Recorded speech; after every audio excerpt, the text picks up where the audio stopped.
Okay, so for my last question, question 47, I'm also going to do a video lecture. And the question is, what gains has the African American community attained since the 1960s?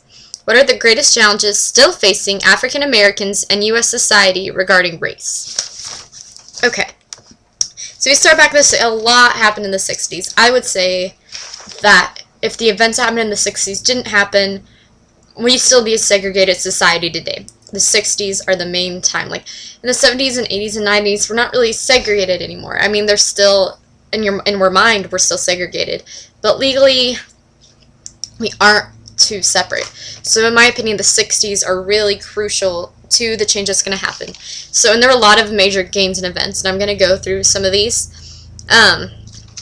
This isn't really a game, but I think it's important. In May 1st, 1961, we start having freedom riders. And these people, and I think it's awesome that they were of all races. So we have all kinds of people coming together to fight for minority rights. And I think this is kind of the start of peaceful protesting, nonviolent protest, and that's what's going to make a change. We have in 1962. We start having kids going to schools. There was the ruling, the Brown versus the Board of Education, and because of they cannot segregate schools. So James Meredith, he enrolls at the University of Mississippi because he can integrate.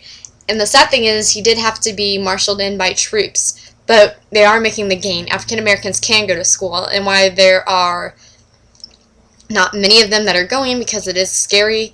They are going, they're getting freedom, they are fighting for their rights, and they're getting an education. And that is a big gain for African Americans, because when they become more educated, they can get higher jobs, and they get higher jobs to get paid more. And so their poverty level won't be so low, and they can start moving out and spreading and becoming more influential. Now, this is not a gain at all, but in my opinion, it's a very crucial thing that happened. In May in 63, there was the protests in Alabama, and this is when Bull Connor, he used the police dogs, he used the fire hoses, he used all these really violent techniques to stop protesters. And while that is a horrible thing, and not a gain in any way, it really showed, because these were televised, all these attacks they were on TV, and it really started changing the public's opinion when they saw how badly these protesters were being treated. So I think this is one of those things that really starts changing the government's opinions about civil rights. It starts changing people's opinions about civil rights, and it'll encourage them to make changes that will protect the rights of African Americans, because this was a horrible thing that was being done, and people know that, like, no one really deserves that, especially when they would be hosing children. It said after this, 2,500 protesters were put in jails, and 2,000 of those were children. Like, that's not right. Especially that it was a peaceful protest. So I think it's something that really changes opinion. Same with, right after that, the head of the Mississippi NAACP was murdered, and those men were not tried that murdered, like, they were not accused. And that shows, again, the inequality, and people, I think, are starting to see the injustices that are happening to these people that are standing up for their rights, and they're wanting to go make a change.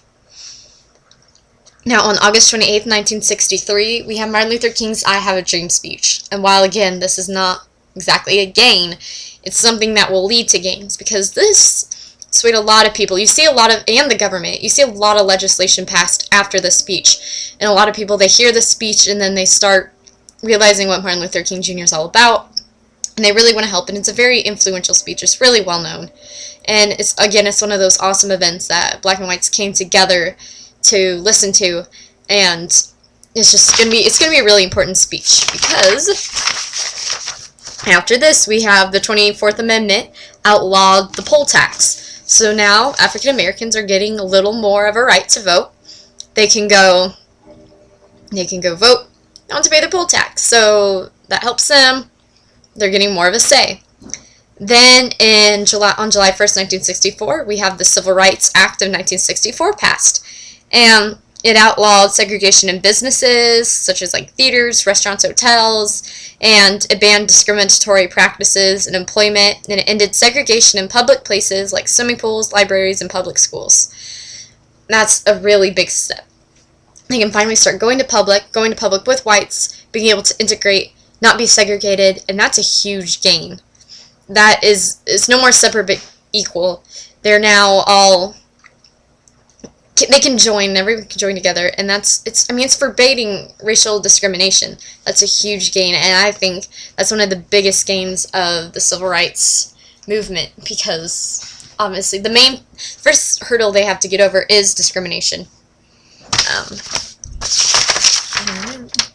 And then we have more voting rights. On August 10, 1965, the Voting Rights Act was approved, and what this did is it outlawed literacy tests and provided for the appointment of federal examiners in those jurisdictions that were covered according to a formula provided in the statute.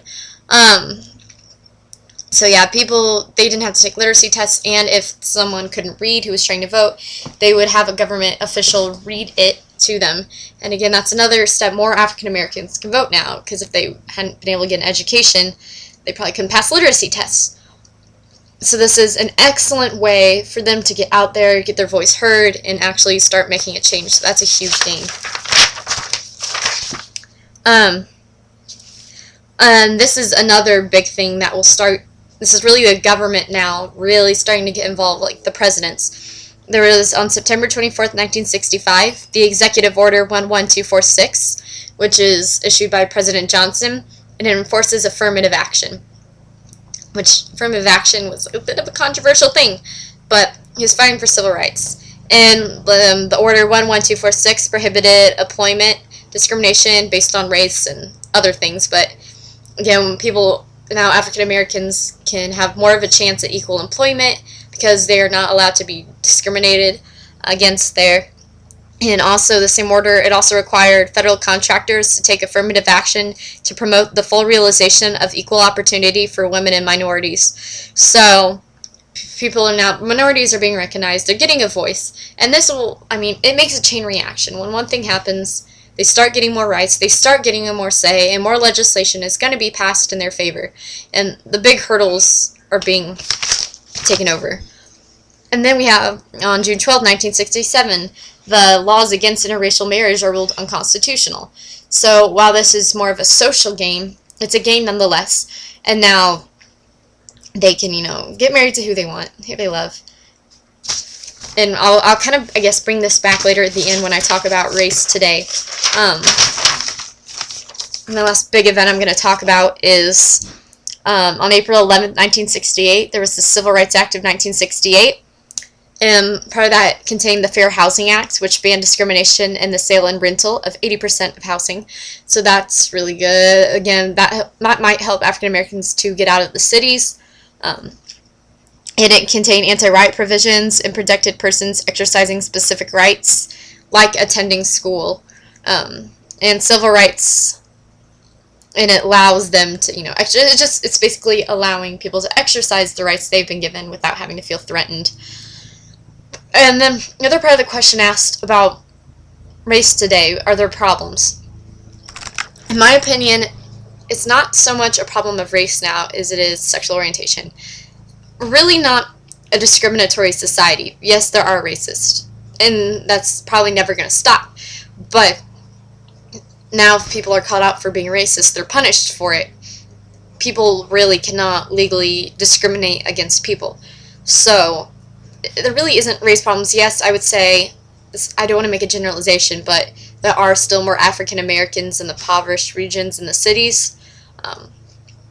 But again, that's making generalizations. There are plenty of African Americans that are very well off and very educated that are in society today. So I don't feel like it's so much a problem of race now as it is sexual orientation.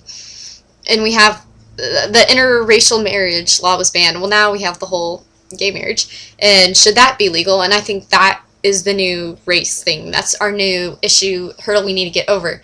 And once, I think soon, they're going to be getting, the LGBT community is going to be getting some more rights.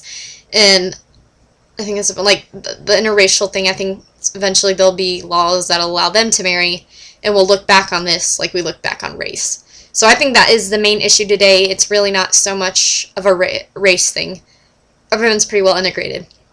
The only segregation we have is in here, really. People do tend to cluster with people that are like them. So I think that's the only thing that's still kind of there that is a little bit challenging, that we might need a break. So in the 60s, in the 1960s, there were huge gains for African Americans, including the Voting Rights Act and various civil rights acts, and these paved the way for a freer country for African Americans today.